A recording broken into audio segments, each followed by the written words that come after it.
Bonjour tout le monde, bienvenue une fois de plus à Recette Fastoche. Aujourd'hui, nous allons faire de l'ossobuco au coquillo. Pour cette recette, pour 6 personnes, j'ai pris 5 rondelles d'ossobuco, 4 belles carottes coupées en rondelles, 1 cuillère et demie à soupe de farine, 25 cl de vin blanc, 400 g de tomates concassées, cumin, poivre, herbes de Provence, cube bouillon, piment de Cayenne, sel.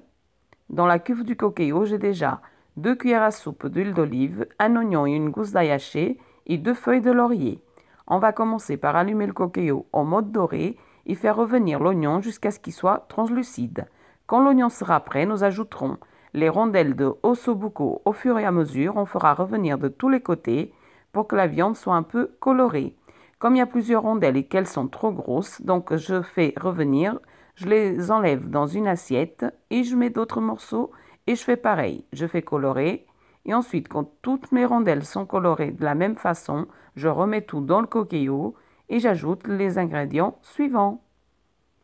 Parce qu'il n'y a pas assez de place pour les mettre toutes d'un coup. Regardez-moi l'épaisseur. Une fois que j'ai donc coloré toutes les rondelles, je remets tout dans le coquillo. J'ajoute le vin blanc. J'espère que je suis en train d'être claire. Le concassé de tomate,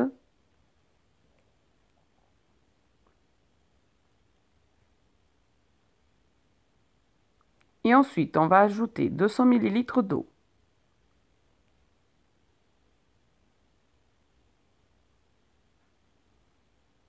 On ajoute les épices, donc à notre goût, poivre,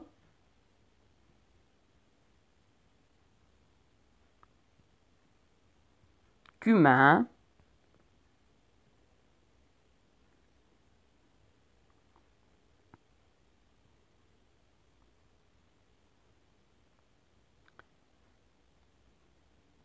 le piment de Cayenne. Faites attention de ne pas en mettre trop si vous avez des enfants. Du sel.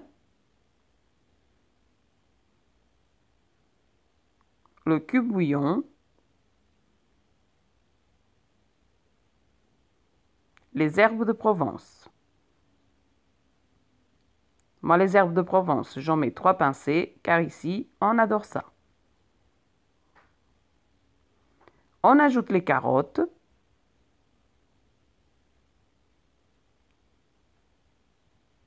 La farine. Alors, étape très importante. Ici, vous devrez bien mélanger le tout pour que la farine soit bien diluée dans tout le plat. Car si vous mélangez pas bien, à un moment pendant la cuisson, le coquillo vous donnera erreur, pas assez de jus alors qu'il y en a. C'est juste que la farine des fois reste accrochée et du coup, il donne erreur. Donc fermez bien le coquillo et mettez en cuisson sous pression 40 minutes. Après 40 minutes, notre ossobuco est prêt. J'ai déjà servi dans l'assiette. J'ai servi avec des pâtes fraîches faites maison. Regardez. J'ai saupoudré de parmesan. Et ensuite, plus qu'à déguster. Je vais essayer d'attraper un petit bout.